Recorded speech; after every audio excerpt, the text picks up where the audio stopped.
I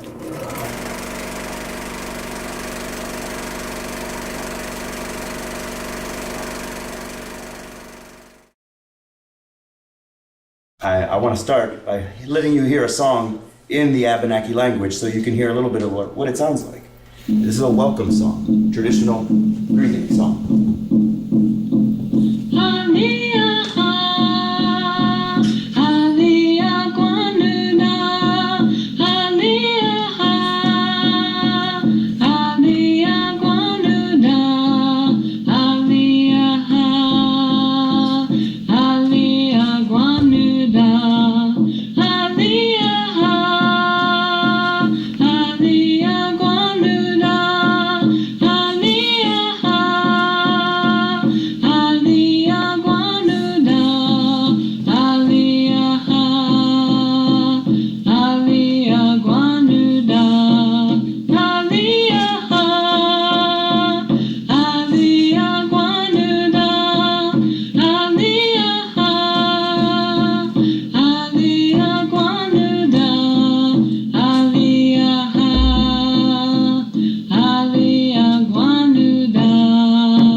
Welcome song, and what I've got on the map here is a map of this region that we normally think of as New England and southern, eastern Canada, but this is with the names of the different nations of people that lived here. And I could go on to all the different names of all the different groups, but I want to kind of back things up way before we get to this, and I want to tell you a little snippet of a story that is one of the early stories in the Abenaki culture, sort of you could classify it as a myth.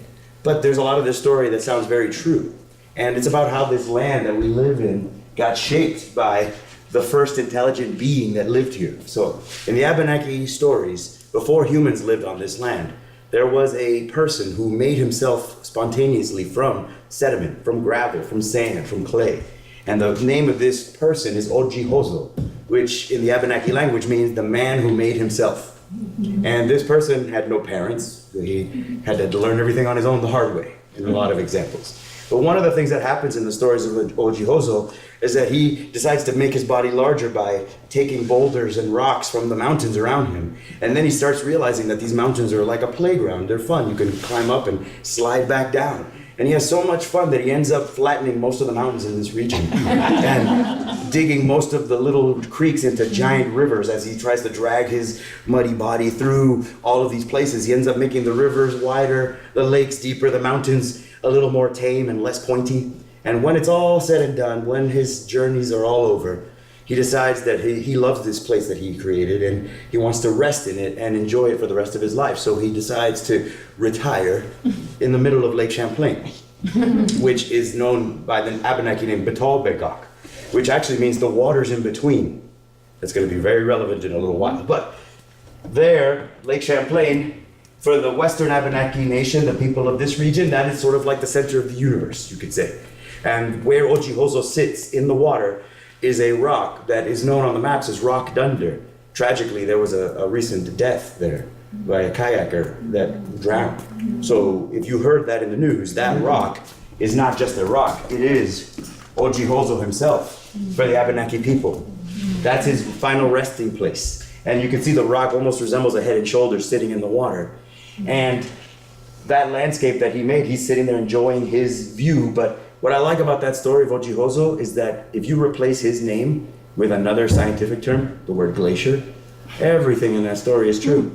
Yeah. The glaciers slid down the mountains, robbed them of their tops, dug out the rivers, made the lakes deeper. So basically, when I hear that story, I hear what is sort of a myth, but also a scientific story.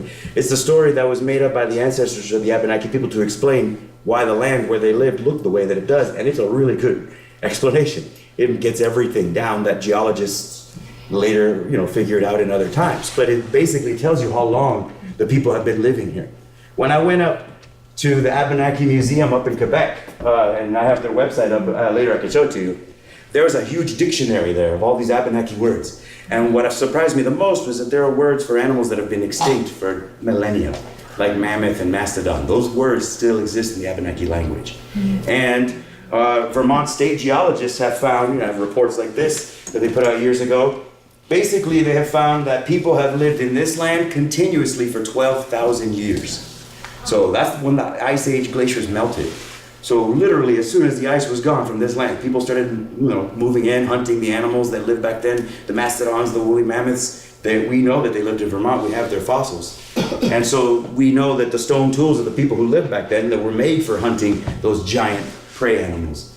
So everything that's happened in Vermont since the end of the Ice Age was witnessed by the ancestors of what today we call the Abenaki people.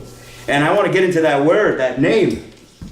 I should have asked Jenny how long can I speak, because this is 12,000 years of history. It's gonna be compressed. But the word Abenaki, I'm gonna write it down just on another sheet, because somebody was asking about this, and there's a lot of, confusion about the way to say the word. Let me write the way the word phonetically was closest to its original pronunciation.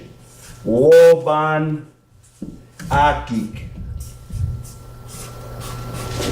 Wabanakik. And if you go to Maine, all the folks there say Wabanaki. They with the W still preserved. Here, for some reason, the W disappeared and it became Abenaki. And in Quebec, and where French speaking was more common than English speaking, they put an accent on a different part. They made it Abenaki. But Abenaki, Wabanaki, those are all from this word. And this word means dawn. And this word, Aki, is Mother Earth, so Akik means land. And then Mother Earth is referred to as Aki. So all around New England, you'll see place names with Ak at the end, or Akik, and those are places that are called a land. Anything that ends with Ichi, like Quichi or Araquichi, that means place where animals live, not a place where people live. So you could say that maybe that generally translates as hunting grounds, or places that were away from where people congregated. So that word, though, by the way, just for those of you who are complete with your New England history, if you go to Cape Cod, the people native to there call themselves Wampanoag. Everybody knows the first Thanksgiving, right? Wampanoag means the same thing as Wabanaki, but in the Wampanoag language. And so this is the difference between two languages that are coming from the same common linguistic root, just like Italian and Portuguese. I speak Spanish. I grew up speaking Spanish. So if I hear somebody in Brazil singing Portuguese, I can almost make out half of or 3/4 of what they're singing, right? And that's just because my language came from Latin, so did Portuguese. And if you went from Vermont to Cape Cod, you probably could have gotten along with the people down there if you were an Abenaki, because their language would have been that similar. You would have been able to make way. And then when you, just to get the background out of the way, this is the linguistic stuff. But a lot of times in your history books, you'll find all of the people of New England being classified as Algonquian. Have you heard this word? Yes. That is not inaccurate, it's just too broad. That would be like calling everybody in Italy and in Spain and France all Latins. I mean, that kind of is true, but that doesn't really give you the details that you need. That's too general. So Algonquian is a language group. Algic is what linguistic experts call it.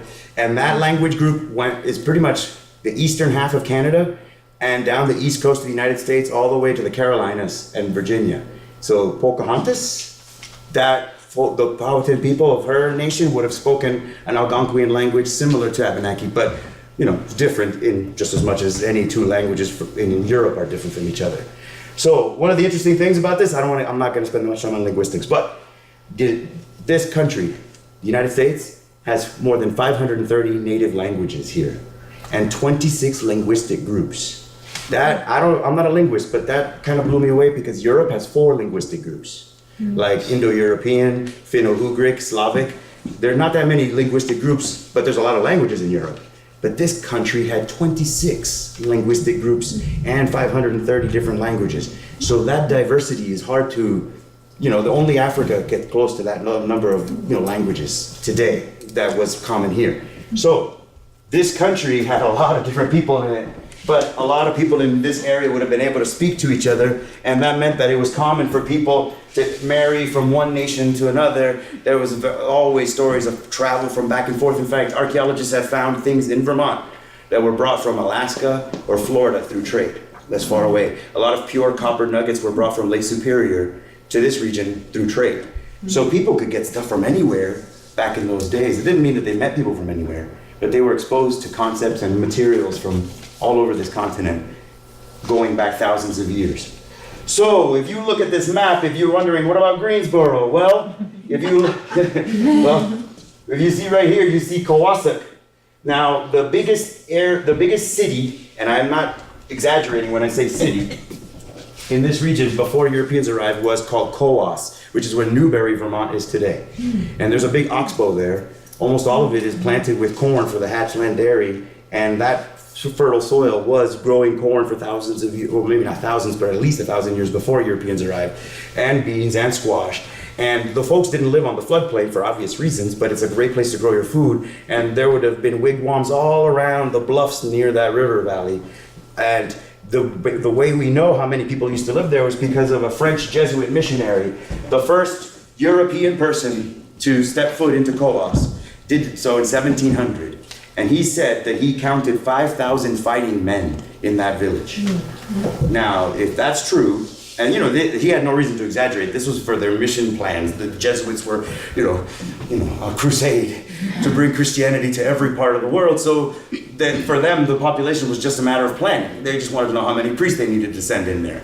And 5,000 fighting men implies at least 15,000 people if you count all the women and all the children and all the people who are not of fighting status. So basically, that means that area might have had more people than it does now. Because Newberry, Haverhill, those areas only have a couple thousand people each in those towns. So, to get to the understanding of why did the settlers of New England think that this land was empty, where did that concept ever come from? We have to go back to some of the stories that you've already heard before, like the story of the first Thanksgiving. But I'm going to go back before that because, wait a second. Oh, adhesive. Okay. Let's just give ourselves a timeline here. The Pilgrim story, the first Thanksgiving, whatever version of it that you want to accept, it happened in 1617, right? This is the 1600s. Samuel de Champlain came to Vermont in 1609, so even before that. But long before the Pilgrims or Samuel de Champlain, the first Europeans that we have recorded evidence of having come to New England and Canada are Jacques Cartier and Giovanni de Verrazzano. And this both happened in the early 1500s. De Verrazzano, I'll give him the credit for being the first that we know of. 1524. You know the Verrazzano Narrows area in New York City. He saw that area and then he kept sailing up the coast. And he stopped at Narragansett Bay, where Rhode Island is. And the Narragansett people were extremely welcoming to him. According to his own, he described the Narragansett chief in a way that he had a crush on him. This beautiful man jumped aboard the ship, a perfect specimen of physical fitness. That's what he described him. And he was wearing all kinds of jewelry and regalia, and he was like, "Ta-da! You're here. Welcome to the Narragansett Bay." And so that was kind of his welcome. So they took Verrazzano's men, his officers, into the chief's house. The chief evacuated his own house so they could be guests there. They brought them in like fresh food and all this stuff, like the best stuff that they had, and they were treating them like royal guests. That's how Verrazzano described it. When his men unloaded some of the stuff on their ships, they had the things that you've heard, like pots and pans and axe blades and jewels and beads and things like that, and the people were impressed and they made trade. But before Verrazzano left, he did something that obviously changed everything for the folks that were welcoming him. He kidnapped a 16-year-old boy. This was common because the Europeans that were funded to go on these big expeditions to the New World often had to bring back proof that they actually didn't just go to some island and drink the money away and then come back. They had to bring a person sometimes. And so they kidnapped a young man, a 16-year-old, took him on board the ship, sailed away. The Narragansett people were obviously angry about this. And then the next place that we know Verrazzano stopped was the bay in between Kittery, Maine, and Portsmouth, New Hampshire. So he's right now here, right in the sort of the heart of the Abenaki land. And it's not the Narragansett people, but a different group of people. And this was a totally different welcome. When he got to that bay, the bay was blockaded by canoes, making a wall. Build a wall? Well, then the men in the boats would not let the ship pass the canoes, and they had all these ropes coiled up in their boats. They seemed to know what the men already had on board their ships, but they wouldn't touch them. And they would throw them the ropes and said, tie the stuff to that. And then they would pull it on board, and they had bundles of furs already ready. Like if they had good, like currency ready to pay for these goods, they knew that there was going to be a transaction, but they were very careful about letting them touch each other It was a really strange thing compared to what he had just seen in Narragansett Bay only a couple weeks before. So when all the trading was done, Verrazano's men realized they weren't going to get any welcome, so they were going to sail away. And this is what Verrazano wrote in his own journal, that all the men turned, showed their buttocks, and laughed. So that was the welcome to New England for Verrazano's men. They got mooned. And that is the first recorded incident of Abenaki people and European people interacting with each other. But given what happened, that kind of gives you the impression. We can only guess as to what motivated that greeting, but this probably wasn't the first European that they had ever met. That's one thing, and the other thing is they may have already heard about Verrazano, because you may think that the ship would have gotten there faster than any news. But I know from a professor at University of Maine, John Bear Mitchell, he's from the Penobscot people over here in this part of Maine. And he told me that in their traditions, it is known that they could get messages more than 100 miles per day. Not with one person, but basically a human version of what we think of as the Pony Express, where people would pass messages, and every village had a group of runners who were basically devoted to this job. And they would run from one village to another. And that's where the whole concept of wampum comes from. There's a misconception that wampum is money. That was never how it was used. I would say that wampum is something we might want today. It's an unhackable message. Unhackable, in a computer sense. It is a message that can't be altered and changed. So basically, wampum had different meanings, and if you went to the messenger's house in a village, there would be wampum belts, or maybe the chief's house, different wampum belts with different meanings. One would say, it basically symbolized, we need all the help we can get, we're under attack, send all your warriors. Another one would say, cease all war, we are at peace with our enemies, so do not fight on our behalf anymore. And there would be other versions of this. And the messages, these wampum belts, now even the ones in Vermont were made out of quahog shells from the coast of Maine. And those, have you ever seen those little purple and white sections at the knuckle where the joint of the two hinges? Somebody would have to cut little tiny cylinders from that and then drill a hole. And then, it would take probably months to make a single belt. So the idea that you could go and change the message on the fly was impossible. It was something that was sacred. So if the runner with the message died, the next runner could pick it up and I know what they were trying to say, and take the message on to the next village. It's a really good system. It's like email better. It can't be hacked. So basically, that's how the people in this region probably knew about Verrazano, and that is just a kind of introduction to how the first contact with Europeans and the native people here started playing out. Now, what we know, but we cannot verify, is that people from Europe were coming before then. There's all these stories of the Vikings, and that is very believable. There's even an Abenaki folktale about 7 brothers with golden hair and white arms that came on ships that looked like monsters and fought with the monster in Lake Champlain. It sounds like a total myth, but when you break it down, it sounds like they're describing some lost Vikings in the middle of Lake Champlain, and their weapons made thunder and lightning. It probably sounds like steel hitting wooden shields, and they might have witnessed some kind of a battle. We'll never know. But this is just hinted at from the oral traditions. And there's stories from the fishermen in Bristol, England, that there were folk tales about them having come this far west and seeing people on this land, describing kayaks. Somebody from England in the medieval times described a kayak with good accuracy with 2 paddles. So it's possible. So basically, that probably wasn't the first contact, but that's the first recorded contact that we have. So that's the 1520s. So what happened in between then and the time of the Pilgrims and the time of Champlain? Well, this is the sad part, and this is, I think, what Jenny was referring to, sort of new knowledge that people didn't have when they were settling this land, which is the diseases that were being brought by these sailors. In the United States, the native people had never had, as far as we know, any infectious diseases with the exception of maybe syphilis. That's the only communicable virus that may have existed in North America at the time. So people didn't even have the idea that they could catch a virus from each other. But the Europeans, think of what Europe was like in the 1500s and the 1600s. Open sewers, typhoid, plague, smallpox, diphtheria, chickenpox. If you made it to adulthood in Europe in the 1500s and 1600s, it was because you had an iron immune system. And everybody died mostly before the age of 7. You probably heard the statistics in Europe. Most children died before the age of 7. So maybe a family would have 12 kids and only 2 or 3 would have survived into adulthood, right? This is the Europeans that were coming to America at that time. So you can imagine they had been exposed to all these things, they had immunity to all these things, and many of them probably were carrying these very diseases we're talking about. Then they arrive here in a land that's never seen these diseases before, and they start spreading. We know from oral traditions that the plagues were really rapid, and the numbers are about, based on what we know that happened in the 20th century, for example, in the Amazon rainforest, there are still uncontacted tribes.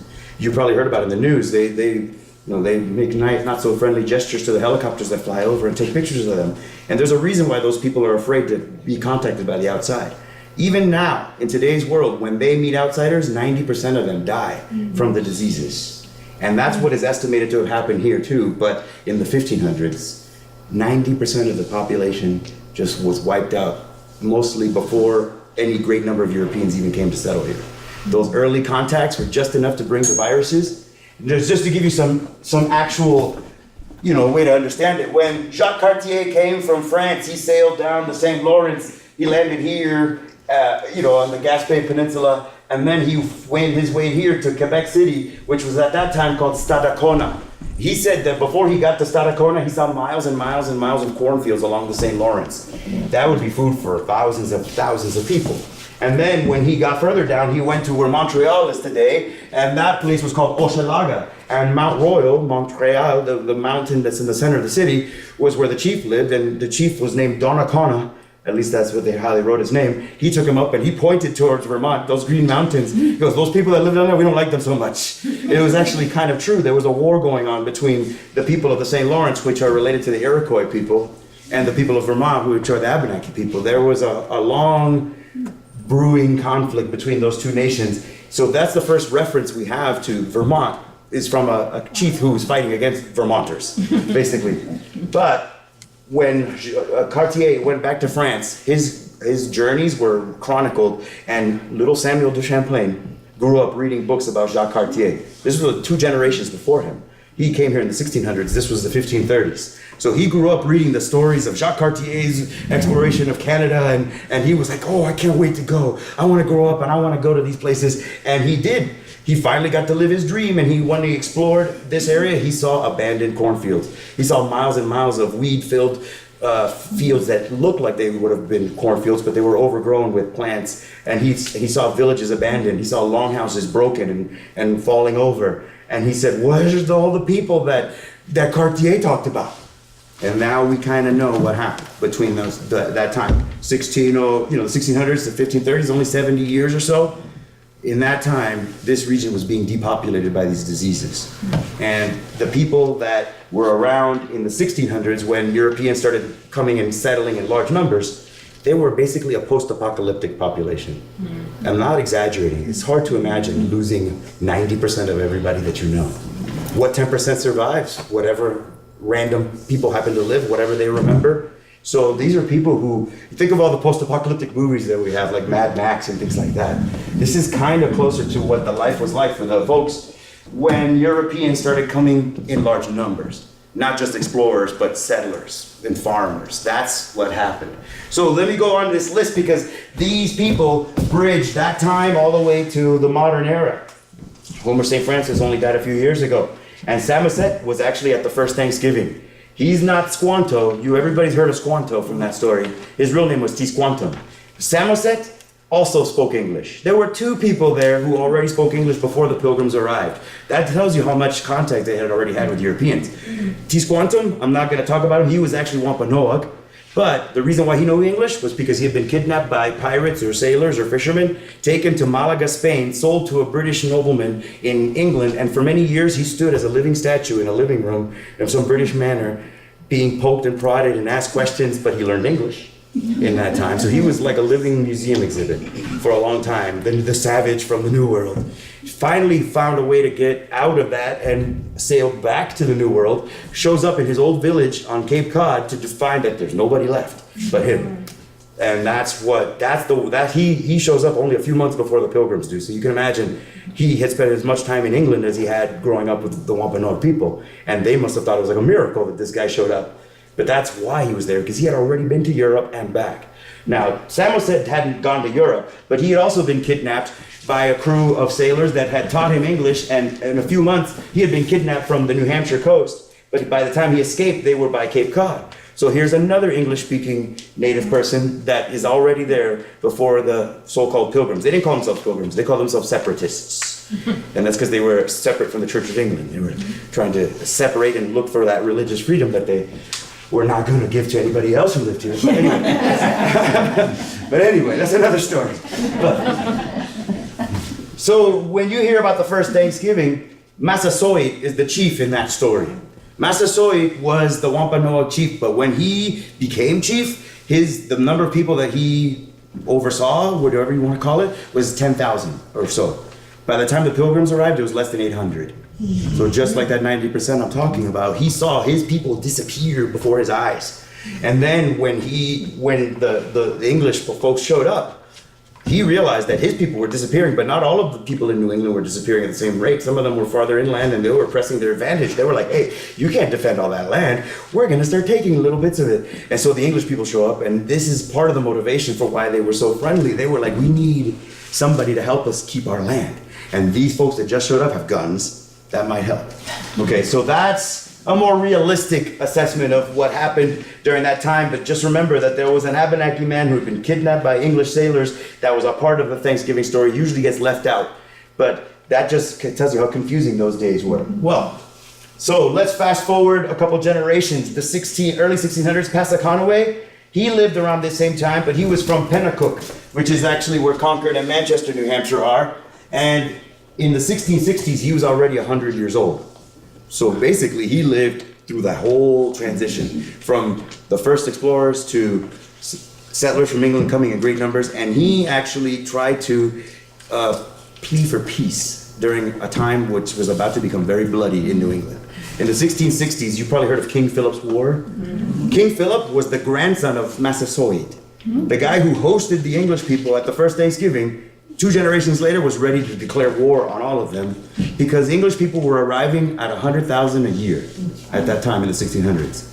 I mean, I don't want to compare it to modern day news, but can you imagine 100,000 people a year showing up on the shores on just Massachusetts alone?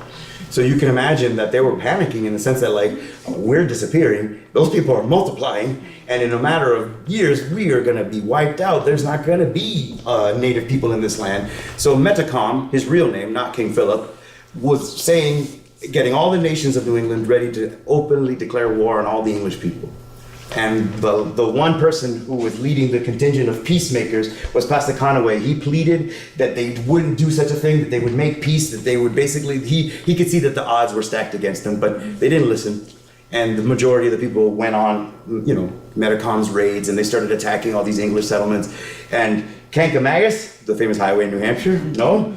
This person, I've heard somebody tell me that his name was actually pronounced Kankamagus, but however we pronounce his name, he was the grandson of Passaconaway, but he didn't honor his grandfather's wishes because he decided that he was going to attack Dover, New Hampshire. So he ran in and burned the village down, and before he got back to his village, the English soldiers had come and burned his village down, killed his wife and kids, and basically tit for tat was going on constantly in this time for almost 100 years, back and forth. English people would attack an Indian village, Indian villages would come and raid and kidnap English people. They didn't always kill them, because there was a lot of money to be made.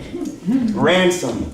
So one of the most interesting things that happened in this time was that a lot of little kids from English settlements got kidnapped and would be kidnapped so early in their lives that they would actually forget that they could speak English and learn the native languages, and would be found years later as adults looking like British genetically, but culturally acting 100% like the native people. That happened many, many times. And one of the reasons is, for example, have you heard of this guy, Greylocks? Tallest mountain in Massachusetts named after him.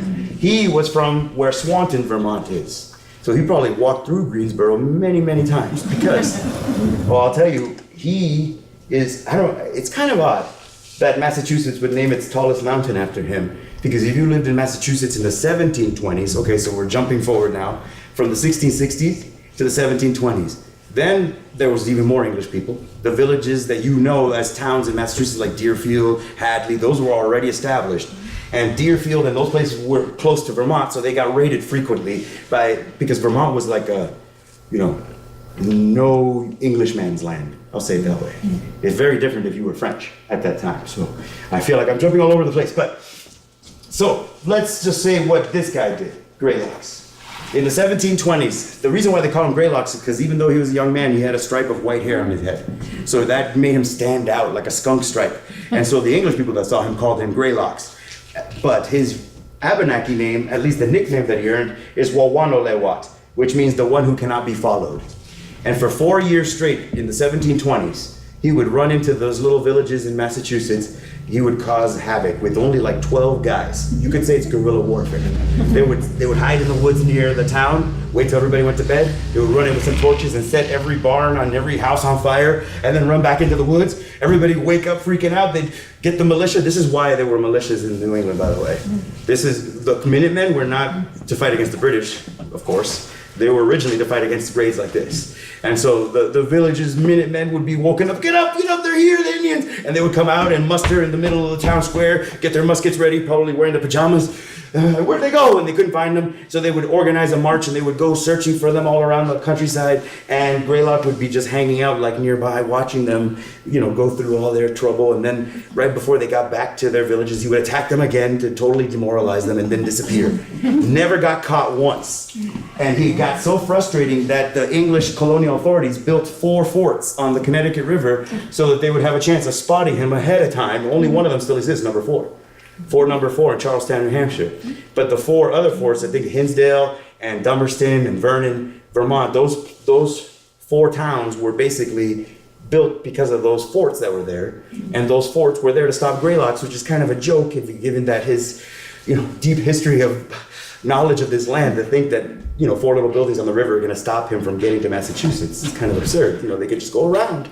So anyway, this is what was going on for 4 years, and we don't know everything about the details of his life, but interestingly enough, at the end of his life, he went to the church that was in Highgate Springs, Vermont. The first Christian church ever built in Vermont was a French-built church in 1700.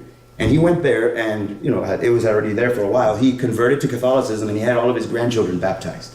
So because of that church record of him coming in and doing that, we know what happened to him at the end of his life. He lived that long, and he lived around Swanton, Vermont at the end of his life. So he basically had some adventures in Massachusetts, causing havoc, kidnapping and pillaging and all that fun. But anyway, it's not to make light of it, of course. People did die, and this is what's horrible about this time. We live in a very peaceful version of New England. But if you lived in New England between, the 1660s and the 1760s, you would have been scared at night because of things like this. And so Deerfield, have you ever heard of the Deerfield Raid? Yeah. The Deerfield Raid was a huge coalition raid between Mohawks and Abenaki people and the Pocumtuck people. Lots of different nations got together, and they kidnapped basically 200 British people at one time during the middle of the winter. They brought snowshoes with them.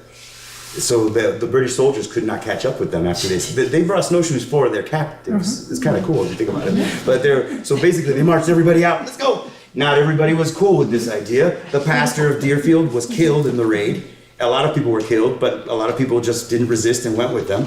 And the pastor's daughter, Eunice, was one of those people that went with them. And when they found her years later, she had married a Mohawk man. She had forgotten how to speak English.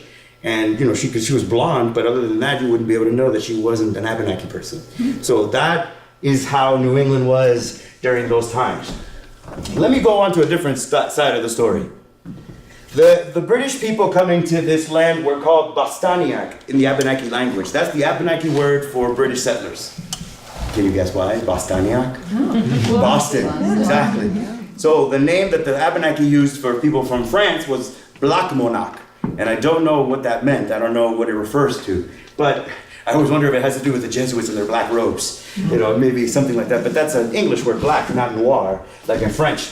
But you probably heard the story of Samuel de Champlain. There are lots of depictions of it, but this picture might actually be pretty close to accurate. Notice that he's in a birch bark canoe. You see, at the time when Samuel de Champlain came, those villages on the St. Lawrence had been abandoned. And the villages were Wanoski, recognize the name? Winooski. That village was also abandoned. He saw weed-covered wigwams, So he knew people had lived there, but they were not around. And he said, what's going on? And they were like, we're in the middle of a huge war. It's not safe to live around this lake. The lake is called Betalbegok because that means the water's in between. There had been a border, which meant a battlefield, for a long time. And so when Samuel de Champlain showed up, like most of the French explorers that came to New England at the time in Canada, they were after this. The most valuable of things in that time was beaver fur. At the time, the European beaver was this close to extinction. And the only place where you could find was like in Siberia. All of Western Europe's beavers, gone. So the beaver hats were still in demand. So this fueled a lot of the journeys across. For the French, this was particularly their motivation. And Champlain said, hey, I need more beaver furs. And they're like, we're kind of busy right now. But if you help us with this problem, we'll have more time to get you beaver furs. So how about a deal? So basically, Champlain decided to join with the war effort. There was an alliance between Abenaki people, Montagnais people, and other Algonquin-speaking nations of this region versus the Mohawks. The Mohawks represented, at that time, they were almost like an imperial power because they were part of the Haudenosaunee Confederacy, which is what we call the Iroquois in history. They were very powerful at the time. They were expanding. They were taking land from other nations because they were better fighters. They had a really sophisticated war fighting system, and these folks were afraid that they were going to lose Lake Champlain, basically. So Samuel de Champlain helped them out. And he was recruited, you could say. His ships couldn't make it over the falls in Chambly in Quebec that lead into the lake, so they had to leave the French ships behind. They all jumped into Abenaki canoes. And according to Champlain's men, some of them said that there were canoes that fit 100 people inside. So that's why those boats are not inaccurate. There were some really big ones. And so anyway, they all paddled over to where Chimney Point is in Vermont, you know, near Fort Ticonderoga. That's where you could throw a rock across Lake Champlain. So it kind of makes sense that anybody who wanted to control that lake would have to fight for it there. Because there you can't get up and down if you don't control that spot. So that's where the battlefield happened. But this is what was described. Think of what you might expect if I told you that there was a war between two Indian nations. What do you think happened? And let me tell you what was written had to have happened. According to Champlain's own men, everybody was wearing armor made out of birch bark and ash basket material. So think of the material like brown ash baskets, a traditional Abenaki thing. There was a friend of mine, Jesse LaRock, pounding an ash log to get this material. He made this and all these baskets. But imagine, instead of baskets for carrying stuff, imagine armor made out of the same technique. So these people would look like turtles walking around with this armor. And they would build these palisade walls on either side. It was like a sporting arena. It looked like a football game. I mean, to us, think of how our football players wear all their armor, right? They set up the battlefield for days. They had a party, a sort of a ceremony the night before. And then the day of the battle, which was all scheduled, everybody was like, okay, we're going to do this tomorrow. Okay, good. They started for hours by just hurling insults at each other, calling each other names. The French didn't know what they were saying, but they noticed how much people were laughing. And they were like, this is war? Meanwhile, Champlain survived the 100 Years' War. So you can imagine what he was expecting in war versus what he was seeing. And then the warriors had big spears that they started chucking over the walls. And occasionally one would hit somebody in the shoulder. They might bleed. They might even die. But very few people actually died. It was more of a contest. And then arrows would start flying. It was all ceremonial. But Champlain and his men brought something that had never been seen in this land before. Firearms, guns. They had muskets. So they're like, hey, those are the guys who are supposed to be fighting? Okay. He took his French soldiers out and they lined up in their typical formations. Click, boom. And then the Mohawks saw their men start falling. They saw their armor splintering and they saw people dying instantly. And they said, this is over. And they retreated. They left. The fight was over. What was really crazy was that no way could Champlain have known it, but only 50 miles away from him was Henry Hudson on the same day. They were only separated by a little bit of land. The Hudson River and Lake Champlain they were only across the hills from each other. And the Mohawks already knew that Henry Hudson was there. So they were like, hey, that guy probably has those same things that this guy just used on us. Let's go over here and get them from him. And that was the end of traditional warfare in this region. That battle might have been the last of its kind. Because as soon as the gun appeared, why make armor? Why build those walls? Why do all that ceremonial stuff? This is a totally different thing. So it went from ceremonial grand warfare to hide in the woods and shoot at each other, guerrilla style warfare. And that's 1609. So you can imagine by the time the English settlers came to New England, they already had guns from the French. Guns were already everywhere in New England by the time the Pilgrims came.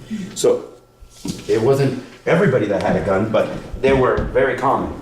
So anyway, because of that particular battle, and then the business relationship and also the religious relationship, because the Jesuits converted a lot of Abenaki people. Even to this day, most of the Abenaki people that I know come from Catholic families because of this. A lot of Abenaki people that I know's last names, like Larocque, for example, or Mitchell, which actually was Michel, come from the names of the priests that converted the first members of their family to become Catholic.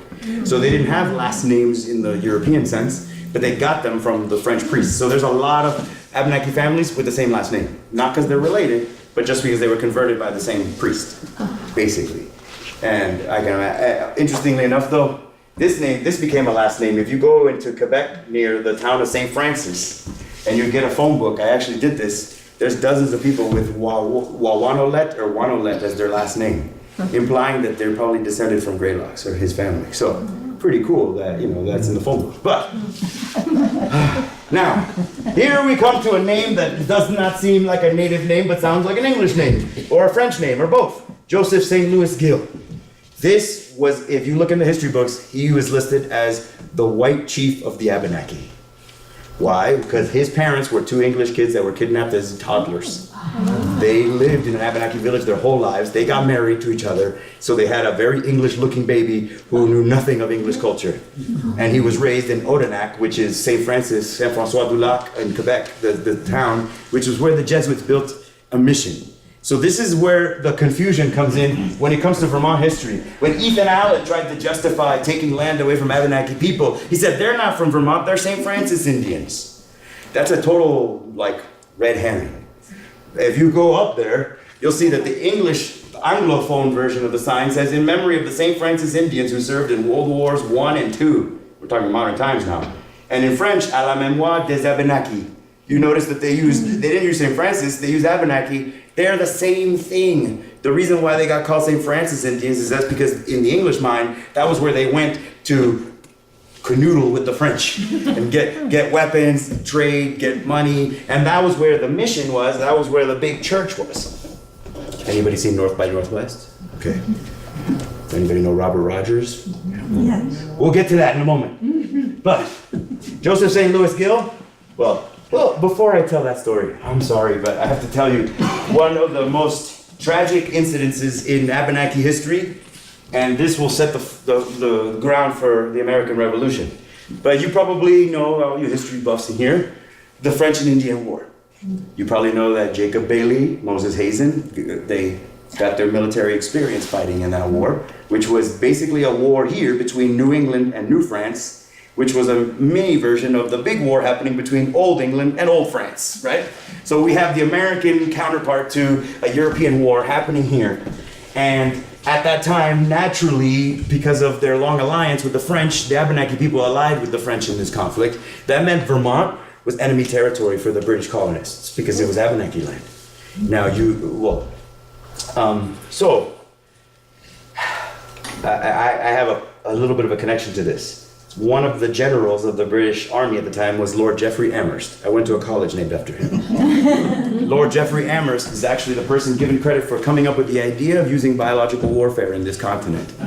By taking smallpox blankets from sick people at sanitariums and trading them to the Indians, and thereby, hopefully, he wrote about it in the most racist and vile terms.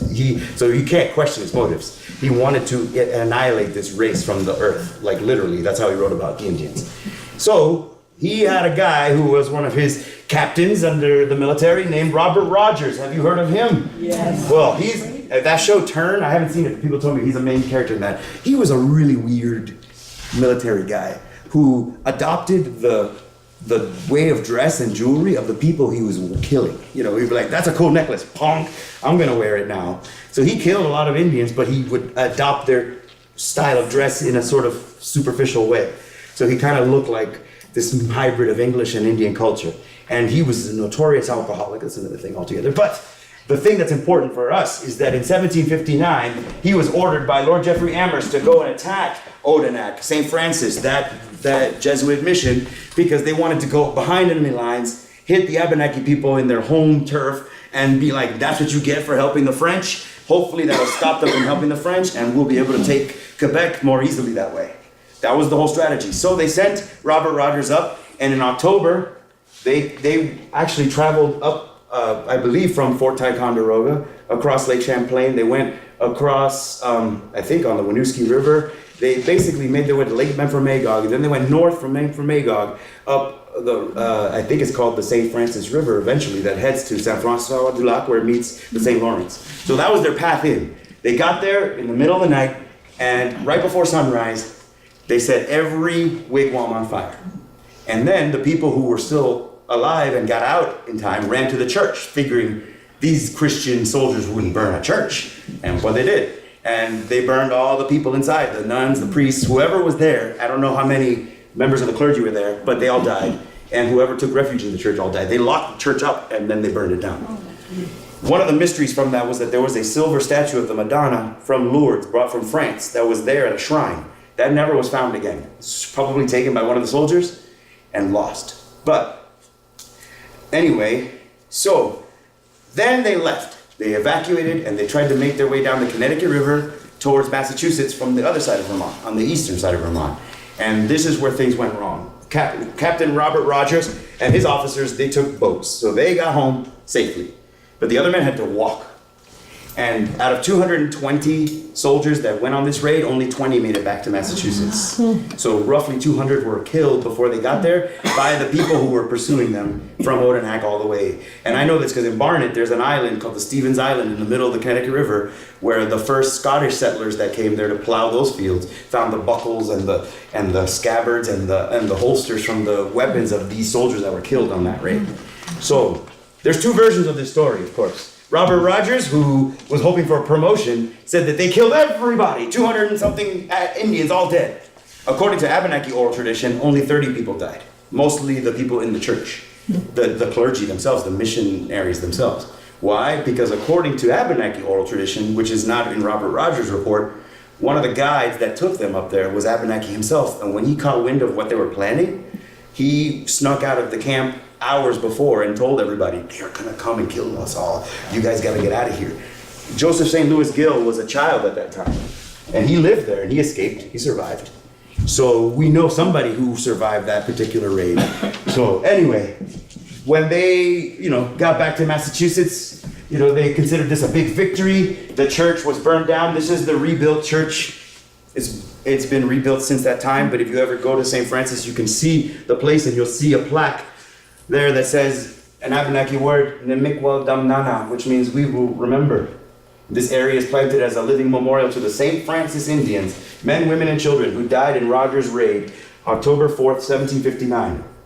So, they would have called them St. Francis Indians in English, but they were Abenaki people. And so, let me get onto this because you guys in Greensboro are gonna like this guy. You may already know why he's already famous. Well, Joseph St. Louis Gill, that man, when he became a young man in his 20s, the American Revolution was brewing. So think about the timing. 1759, that's Rogers' raid. The British eventually conquered Quebec in 1762. And that's why I believe the Quebec license plates say Je me souviens on them, means I remember. They're talking about being conquered in 1762. So when you hear about Quebec independence movements and the fact that there was even people motivated to do terrorist acts like bombings in the 70s, that's all because of what happened during the French and Indian War in the 1760s. That's kind of a grudge. I mean, that's a long time. So, but people in Quebec feel like they were conquered. They don't call it the French and Indian War. In Quebec, they call it the War of Conquest, when Britain finally took out the French colony. And it also is the reason why we have so many Cajun people in Louisiana, because the Cajuns were from Acadia, like where Maine is. Acadie, Acadienne, and when they moved to Louisiana, they had to take the land that was still left over, which was not the best land, because all the best land was already taken, so they had to live in the bayous. And there's another beautiful chapter of American history, but that was caused by the French and Indian War. So the Cajuns in Louisiana, because Louisiana was still French, came from Nova Scotia and Maine, basically, all the French people that were there. So Moses Hazen. Colonel Moses Hazen, that is a very famous person in this town who founded Hardwick Street, the little settlement down there, and was the last of the people in charge of building the Bailey Hazen Road. And I know about your Constant Bliss and Moses Sleeper and that died in the blockhouse. That was probably Indians that were paid by the British to kill them. That's just my guess, because that was during the American Revolution and the British controlled Canada, and they heard about this road and they didn't want the road to make it. They didn't want them to succeed. So we'll never know for sure, but that would be my assessment. This, by the way, is a picture from one of those Jesuit missionaries. This is the earliest painting of Abenaki people that we have in history, made by a French artist, but what they're wearing is a combination of traditional clothing and the goods that were gotten by trade. Those Hudson River Company blankets, those wool blankets, were very popular for making the cloaks. But I want you to notice that the woman and the man, husband and wife, she's got a baby in a cradle board right here. She's carrying her child in the back. But this husband and wife wearing their winter clothes are wearing hats made out of buckskin, decorated with porcupine quills. I haven't gotten much into the material culture, but I could talk about that for days too. But yes, porcupine quills were replaced by beads. But if you think of all the stuff you do with beads, you could do with porcupine quills. You could even dye them, and they're not as dangerous as they sound when you process them properly. But the Mi'kmaq people of Nova Scotia still do a lot of quill work, so you could go buy some of that stuff today if you want to see what it looks like. But so, the French and Indian War. One of the funny things that happened during that time, not funny at all, Colonel Moses Hazen, before he was a colonel, when he was just an infantry soldier, was on a mission that the British used to invade Nova Scotia, which is that time a French territory. They burned down a Mi'kmaq village, and one of the children that lived in that village was orphaned.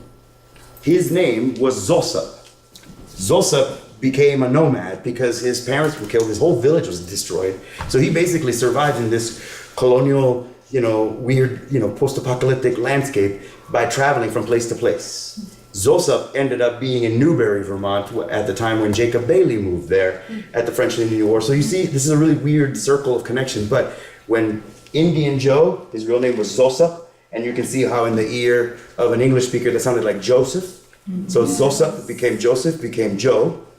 He worked with Moses Hazen, even though Moses Hazen may very well have been one of the people burning down his house or his village when he was a baby. Isn't that weird? I mean, that's how the history of this region was in those days. It's not like Joe would have known. He wouldn't have been able to figure out, oh, you were on that raid. He was a baby when it happened. But just think of the fact that these people were reunited in Vermont from that kind of an origin story. So it's crazy, but that is Joe at the time. He moved all over this region. When the first census in 1791 happened in the United States, Morristown had 10 people. 2 of them were Joe and his wife, Molly. So if you think about this region, they were here for the first of any settlements around. They were around. And they traveled. They were living in Danville, they lived in Morristown, they lived in Newbury. So basically all the European settlers that came into Vermont after the French and Indian War, all the English-speaking ones, they saw Joe. They would end up running into him and his wife all the time. Joe was Mi'kmaq from Nova Scotia, but his wife Molly was from Odanak. So she would have been of the same culture and language of the native people of Vermont. So it's a fascinating story. But he did get the rank of captain during the American Revolution, having befriended Jacob Bailey's family when the American Revolution broke out. A lot of Abenaki people were very happy to get rid of the British for a lot of reasons that you might understand now. They considered themselves, like the French, to be victims of the British conquest. So when the Americans turned on their British, colonial fathers, so to speak, they were like, yes, all right, let's go, let's get them. And apparently Joe fought at the Battle of Bennington, somehow, I've heard. It's hard to put these things together because sometimes people, every Indian man got named Joe. Every Indian woman got nicknamed Molly. Sometimes you never know if you're talking about the same person or not. But he did get to be the rank of captain, and in the town of Barnet Historical Society, we have a letter written by a former veteran of the Revolutionary War, a letter written to President George Washington, requesting that Joe receive his pension, like all the other soldiers, because he deserved it just like them. And poor Joe was known to be poor, and at the end of his life, he may have had mental illness, so they were worried about him, so people were taking care of him. They were grateful to him.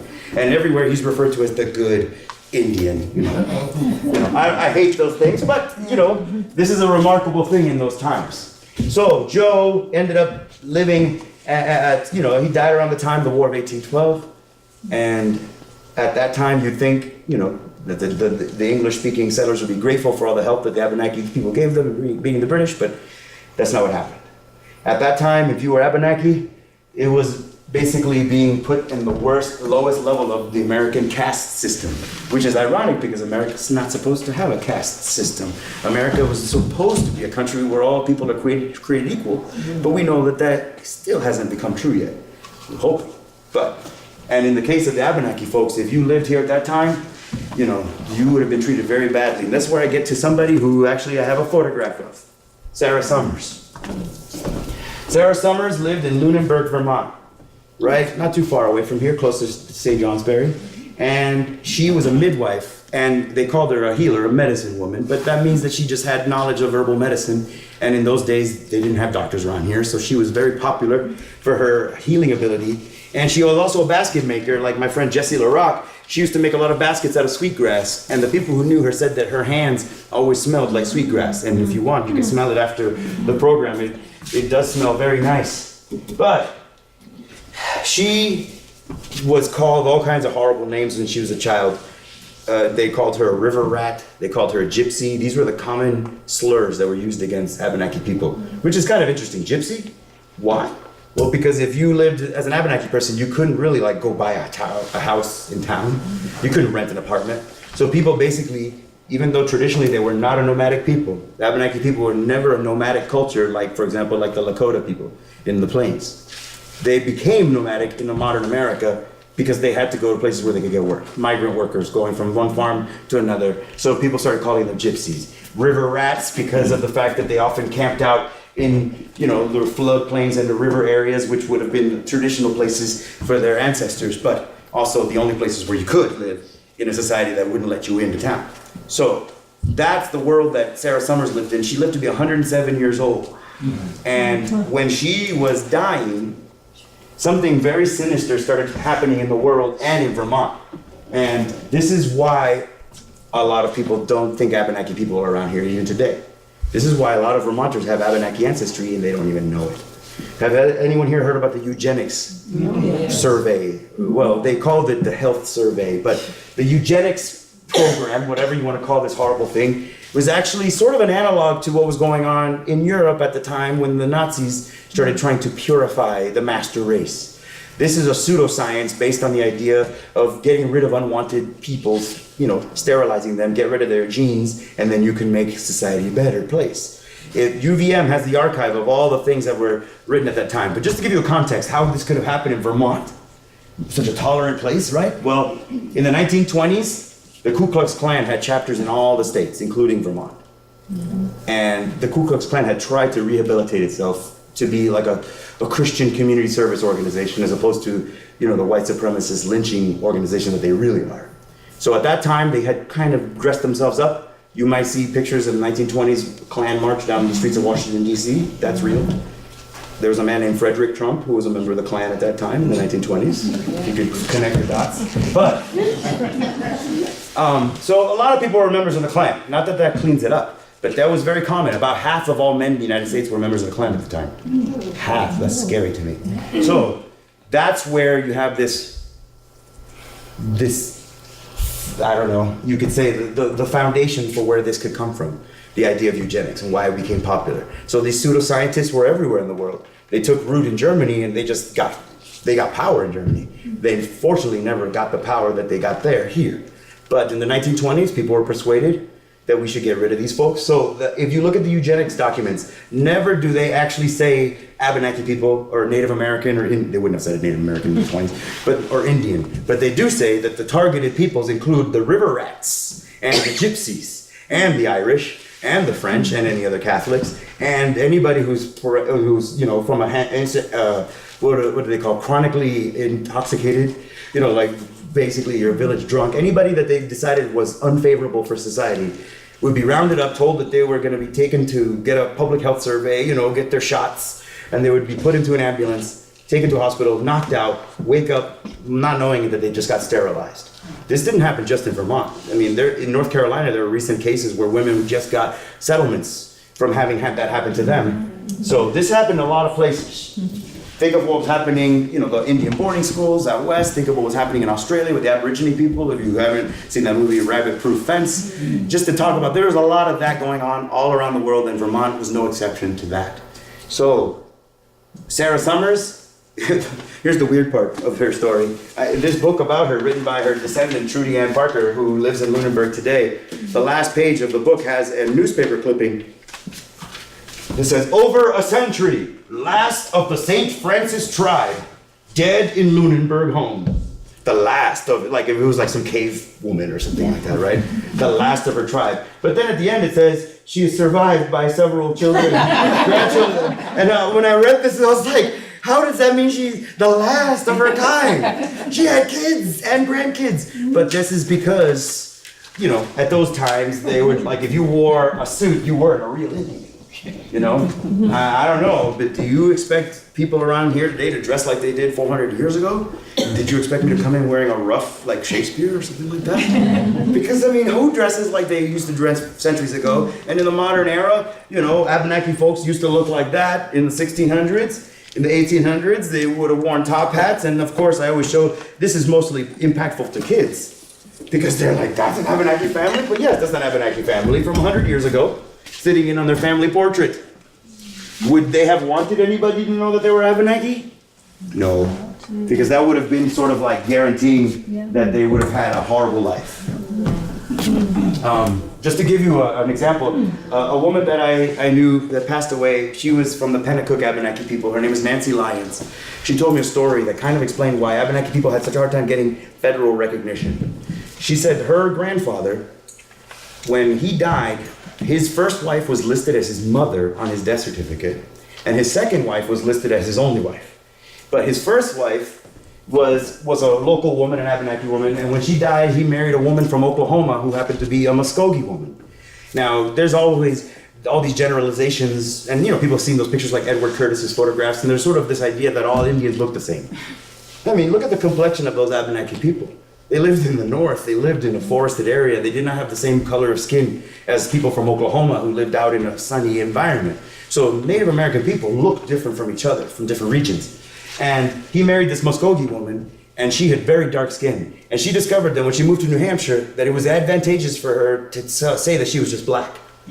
That's not exactly going to guarantee some good treatment either in the 1950s. But she said that by saying she was black, she got treated a little bit better than if they found out she was an Indian. So the weird part was that when she died, she could not be buried in the same cemetery as her husband because everybody said she was black. Well, she was telling us she was black, so we can't bury her here in the white folks cemetery. This is in New Hampshire. So, this is, people in New England kind of think that this thing didn't happen here, but it did.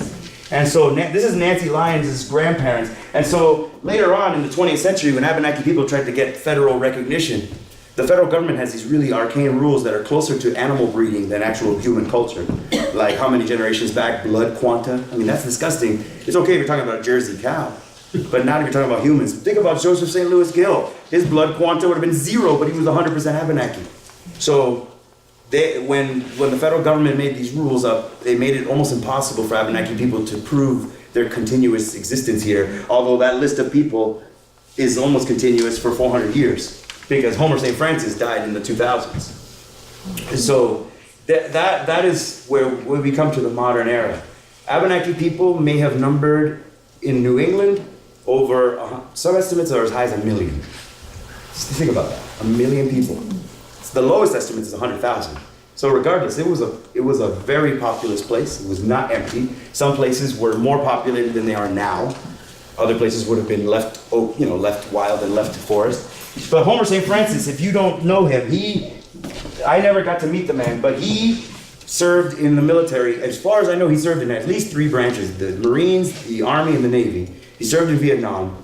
He did more than most people ever do for their country. But at the same time, when he came back home, in the 70s, his daughter, April, came home from school, 2nd grade history book about Vermont, a Vermont history book, and it said Vermont had only a few savages until the Europeans arrived.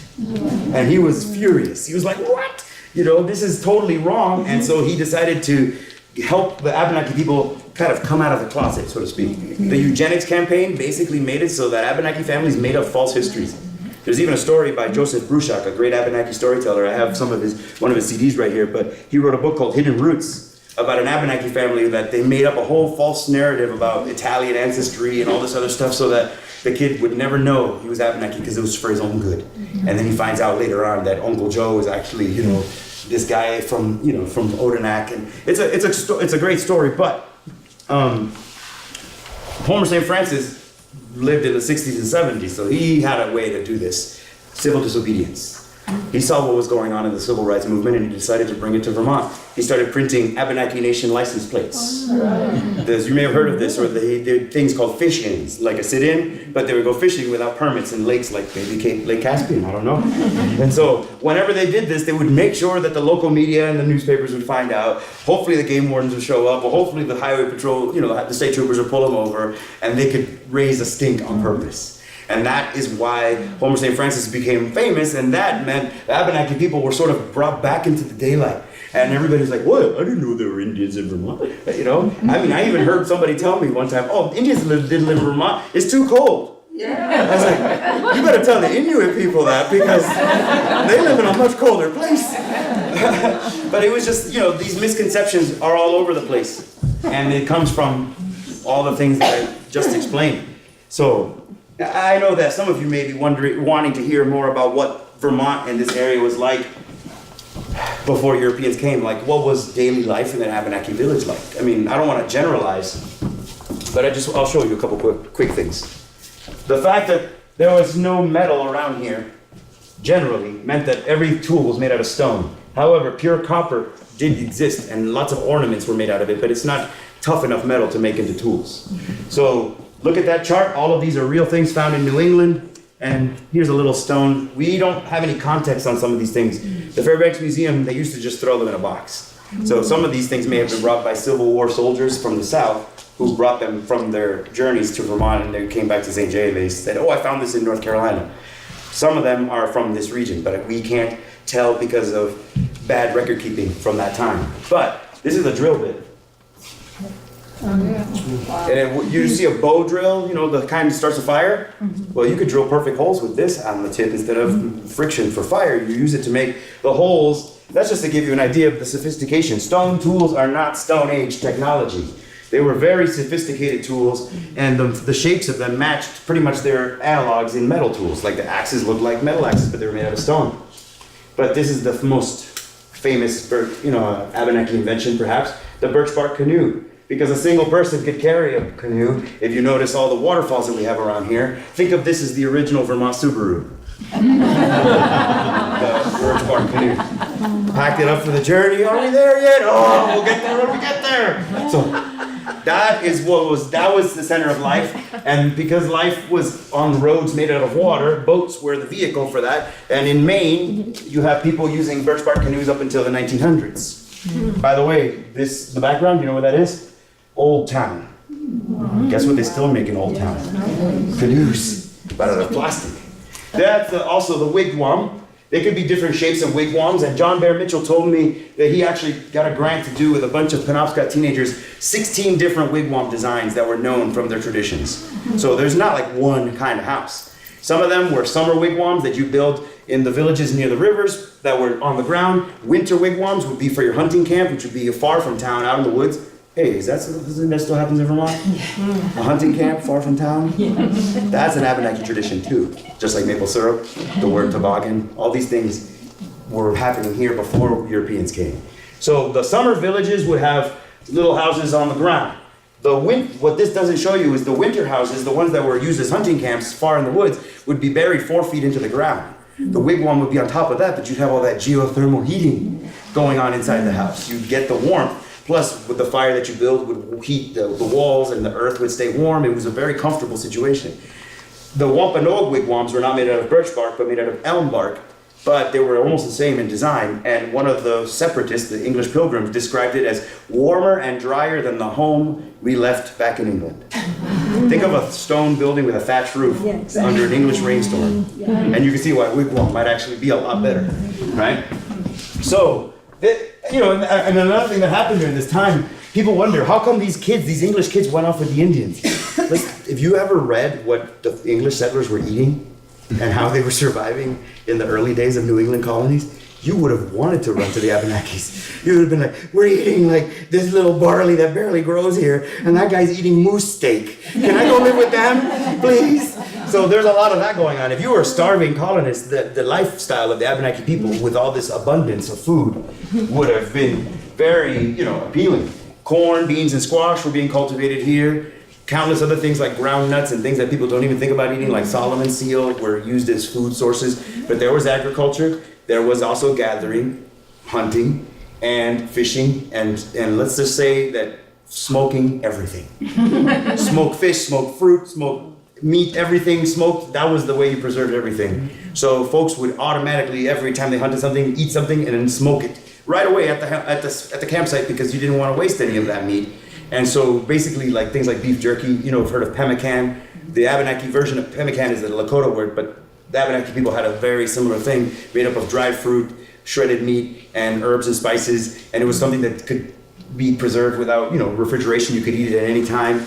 And then the corn. There was this thing that people used to do with corn by cooking it in ashes and making it into a powder. It sounds like something out of Lord of the Rings. A little sack this big would feed a person for 30 days. You would throw it in a pot of boiling water and it would turn into porridge, or you could eat it raw. And according to William Bradford, the Pilgrim chief, he said it was very toothsome. That was his adjective. It was delicious and toothsome. So it was something that tasted good, and it was like a corn survival food, and it would last for a long time. And it was called no cake. By the way, there's another word called uni cake, which is what became Johnny cake. So that's where. Why do people in New England call their cornbread Johnny cake? It's an Abenaki word. It's a corruption of an Abenaki word, unikak. And then there's nokak, which is, I'm guessing the kak part means corn, because those are different. A lot of different things with corn have that name in it. So anyway, so there's all kinds of cool things. So basically, if you were in an Abenaki family, the summertime, you would have been hanging out near where you planted your food, and that would have also been near the rivers. People would have had spots where this family goes fishing, and this family sets up nets over here, and we got this spot over here. And during the smelt runs and the salmon runs, people would harvest all they could, store it away. It was a very in tune with the seasons kind of lifestyle, but it was not nomadic. People stayed in the same villages for their whole lives. They would go to the winter camp, a few miles out of town in the winter, come back in the summer to the village, back and forth. You can imagine it's very similar to a lot of Vermonters' lives today. The folks go to their hunting camp and they go, they live in the village, and it's not that different. About 1,000 years ago, archaeologists noticed that all the Abenaki villages used to be open plan. They started all having palisade walls going around them. We don't know exactly why, but 1,000 years ago, it could have been the Mohawks, it could have been the Vikings. For all we know, it could have just been local fighting, started breaking out more often. But something started happening around 1,000 years ago. It's speculation, but it does coincide with the time when the Vikings are thought to have arrived here. So maybe it was just people saying, things might be changing, we might want to defend this village. One more thing, I could go on all night, but here's a piece of birch bark. I have a bunch of stuff if you all want to see this after I finish blabbing all night. But there is a really cool historical artifact that is kept up in Quebec at the Abenaki Museum. They're called the Mide scrolls. And they're basically large birch bark scrolls that were like curled up tight for centuries. A few decades ago, a bunch of archaeologists took them and soaked them in water, and they softened them up and they opened them up, and it had something diagrammed in pictographic images that matches a story in the oral tradition of the Abenaki people, which is around 1,000 years ago. Something happened, we don't know exactly what, but something happened that told the Abenaki people that they might be in danger. So they decided to divide their people into two halves. One half would stay here and defend the homeland. And by the way, this land in Abenaki, if you want to know the Abenaki name for Vermont, it's Imdakina, which means our land. In the Abenaki language, notice Aki's in the middle of it. Some had to stay to protect Imdakina, and the other half of the people had to move west to preserve the culture in case the ones in the east failed at defending the land. And the people who went west became the Anishinaabe people, who we know as the Chippewa, the Ojibwe people. And if you go look at linguistically speaking, the Chippewa people, and they were called in the old days, the Ojibwe or Anishinaabe people as they prefer to call themselves, their language is almost identical to the Abenaki language, even though they're surrounded by people who speak other languages around them. They're like an island of Algonquian surrounded by other plains languages because they're in Minnesota. So if you like the Red Lakes Reservation up there, they have a clan system, and in a sense, they actually it worked out. Their plan worked out. The Anishinaabe people did preserve the culture, but the people who stayed east, I wouldn't say that they failed, but you could say that the history of New England is a history of them getting wiped out. So, in a way, that the Mide scrolls show the days when they spent teaching each other the ceremonies so that they wouldn't forget. So there was basically like the culture went through their whole repertoire of everything you do for every kind of thing. And that's what the diagrams are in the thing, showing everybody all the rites, all the ceremonies. And then, I don't know how the decision was made, but some left, went to Minnesota, and some stayed here. So that also tells you how confusing it could be to think about a Native American history as one thing. It's a bunch of different nations independent of each other. And they often were, surrounded by people with very different cultures. But for example, the Cherokee people, their language is almost the same as the language of the Iroquois people. They're from the same linguistic group. But between New York and the Southern Appalachians, there were no other people who spoke that language. So there was like an outpost of Iroquoian speakers in the South. And a friend of mine, Nancy Lyons' husband, Howard Lyons, told me that in Mohawk tradition, it was considered a rite of passage to make your first trip to Florida. So a person who grew up in New York would go on a marching journey with a bunch of similar-aged young men. You can imagine, like spring break. Wait a second, I've heard of this before. So basically, they would take these trips and come back with trade goods from Florida, like shells and things like that. And that's how they proved that they went down. And it was a way you proved your worth, and you were like a man when you came back from that long journey. So just think about that. People walking from New York to Florida, and they would stop and visit their cousins that were the Cherokee people who spoke a similar language to them along the way.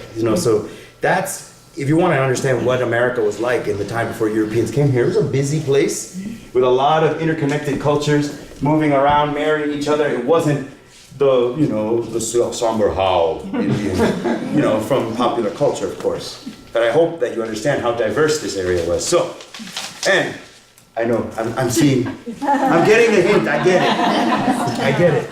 But just one last thing. When you go out into the woods, do not ever think that the Abenaki people occupied this land as a wilderness. That would not have been an accurate description of the way the land looked when the Abenaki people were here. When the people from England and France settled here, it might have been a wilderness because of the fact that it was depopulated. You could say, as one author described it, it was a widowed land. The land that the settlers from Europe came to live on was a land that had lost, like a widow, that lost its partner, the people who had lived here. But what the people who lived here for a long time used to do was they would set the forest on fire routinely. There were sections of the forest that would be burned every year. Little kids, teenagers would be given pyrite rocks. Go and start a forest fire. Get out of the wigwam. You're driving me crazy. And they would burn certain areas that were intentionally burned every year so that there would be no underbrush.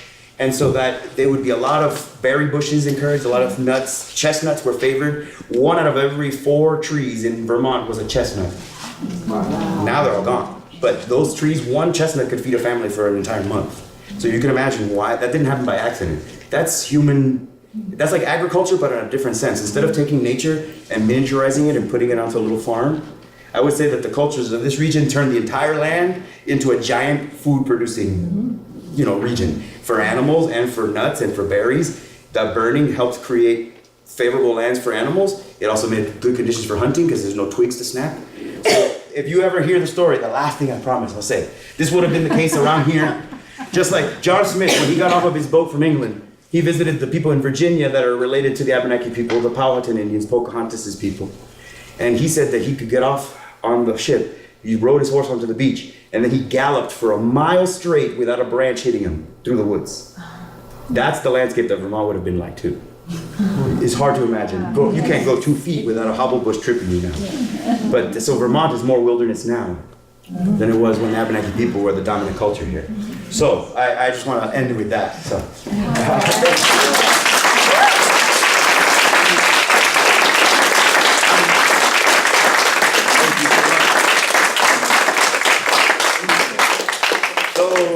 I'll stop talking. For hours. I know it's a late night and you folks. But we're looking forward to your book. Oh, well, I will say that I'm not the only person who knows about the subject. A lot of what I've learned came from a person who's a professor at Dartmouth, Colin Calloway.